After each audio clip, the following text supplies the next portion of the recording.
Hi, I'm Glenn Rogers, and this is American Perspectives. In this video, we're going to talk about red flag laws. Oh, what are red flag laws? Well, in brief, they're a way for a person's guns to be confiscated even if he or she hasn't done anything wrong. And so the question is, well, is that a good thing? Is that possible to do that? Somebody's done nothing wrong, and you can confiscate their guns? That's what this video is going to be about. But first, I want to take a minute and ask you to help us out by subscribing to our channel. It doesn't cost you anything, nobody will bother you, but it would help us out a great deal if you'd hit the little subscribe button down there below. So, red flag laws, how exactly do these work? Okay, it's kind of like this. If someone in a household or a family member of a gun owner believes, for whatever reason, that the gun owner presents a threat or a danger to others, then that person can contact the authorities, who come and take the gun owner away, take him into custody, even though he's done nothing wrong. He has to go to court and stand before a judge, and the judge then listens to the complaint against the gun owner and questions him or her, and then the judge decides whether or not the person does in fact present a threat. And if the judge thinks he or she does present a threat, then the judge can take his weapons until he thinks the gun owner no longer presents a threat. And there's no limit on this. He can just take them and hang on to them for as long as he wants. Now, most competent people, if they think about this, and they're not anti-gun people, okay, they see the problems that are associated with red flag laws, and there's just a bunch of them. Okay, so what are some of the problems associated with red flag laws? Well, first is the possibility of abuse. Okay, a family member gets upset with the other family member, or somebody in their household. Doesn't even have to be a family member necessarily, just be somebody in the household who is, around this person and who sees them and hears them and this sort of thing. Okay, so somebody gets upset with the gun owner and reports him, okay, in effect lying about his being a threat. Now, some people would say, nobody's going to do that. Oh, please, do not be so naive, okay? One of my doctorates is in Christian counseling, and I used to do marriage and family counseling.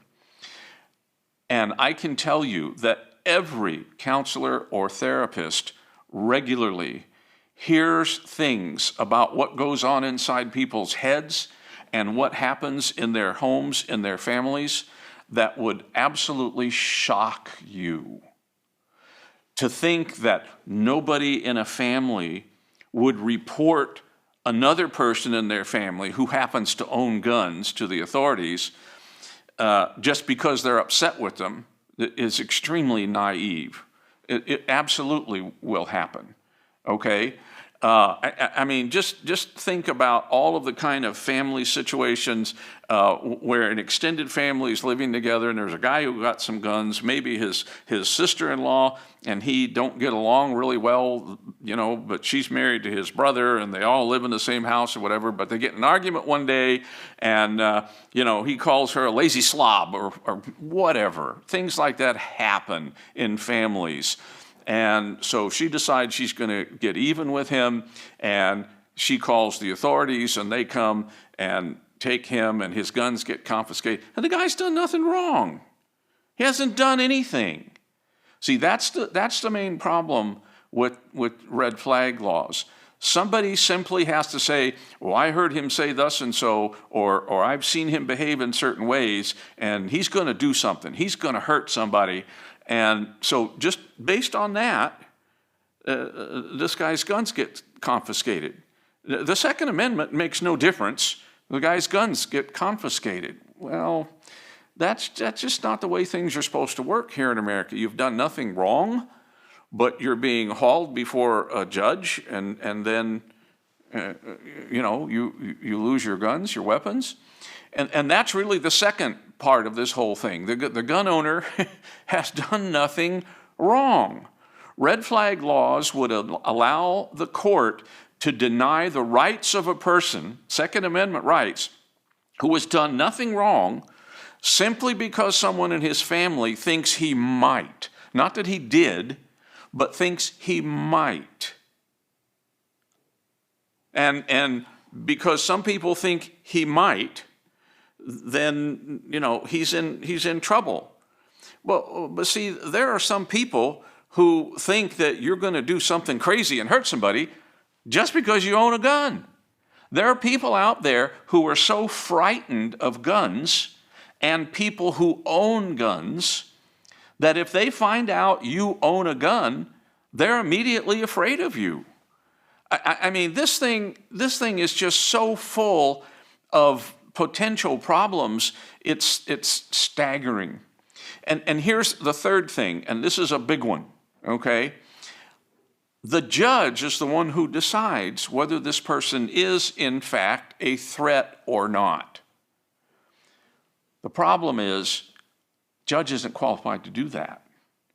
Unless the judge happens to be a psychiatrist or some other licensed mental health professional, the judge isn't qualified to render a qualified judgment regarding the gun owner's mental stability and the probability of him or her doing something wrong. See, just because somebody goes to law school and eventually gets to be a judge doesn't mean they know everything about the psychology of an individual who's standing before them. The only people who are qualified to make that kind of a determination about a person would be a licensed mental health professional, preferably a psychiatrist or a psychologist with a doctorate and someone who's a licensed therapist. Okay, and even then, they couldn't do it based upon one brief interview in a courtroom. It would take time to sit down and talk with this person and interview this person and probably do some tests and dig into history and background and all sorts of things. This isn't something you just do in a courtroom based upon what a few people tell you. Okay? So, red flag laws have so many problems.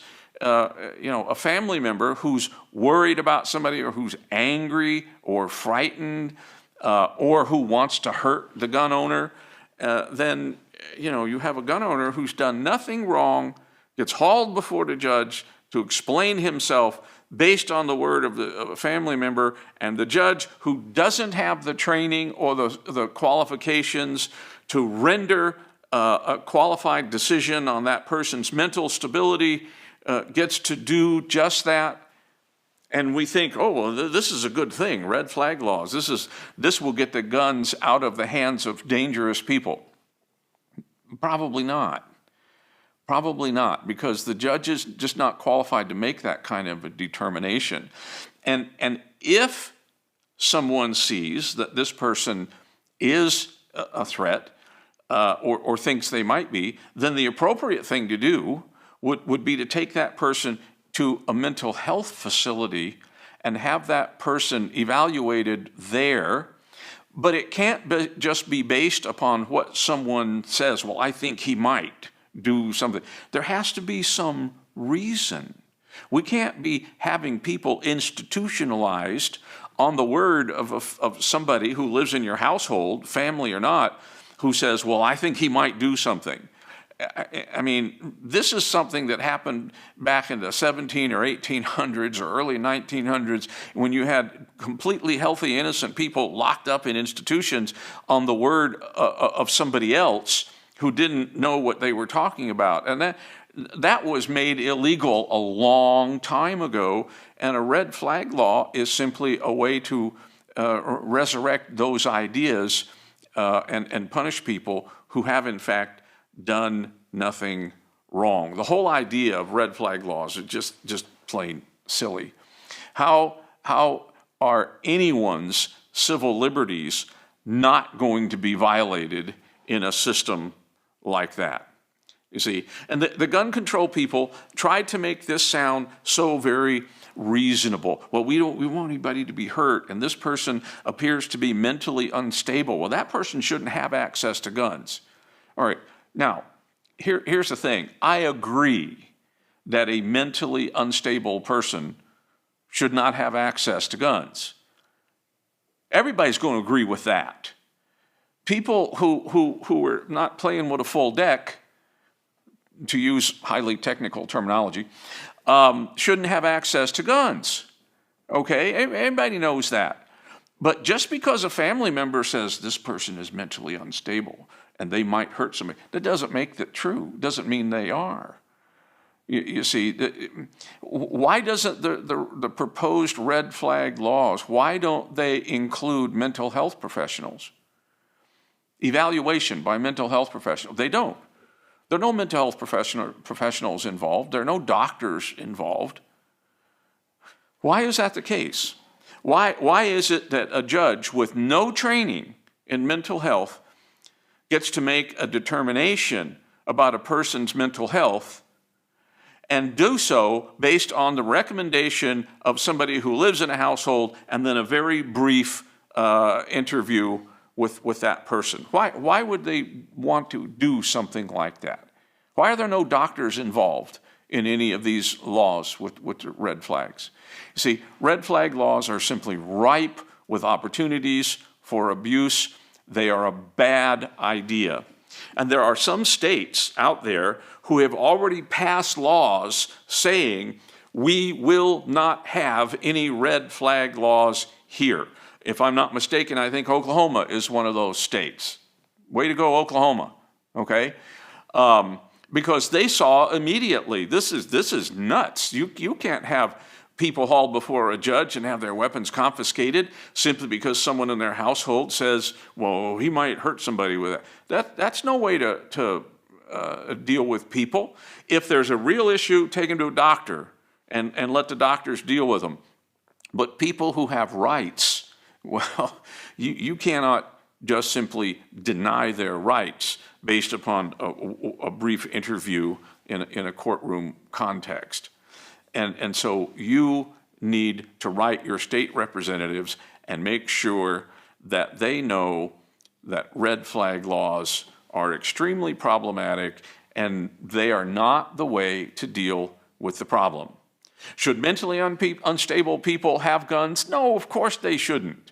Okay, but are red flag laws the way to deal with that? No, they are not. Okay, those are my thoughts on red flag laws. I hope you got something helpful or interesting out of that. Let me encourage you again to subscribe to our channel. That would be very helpful to us. And if you do, I really appreciate that. So thank you for watching today. I hope you'll watch more of our videos.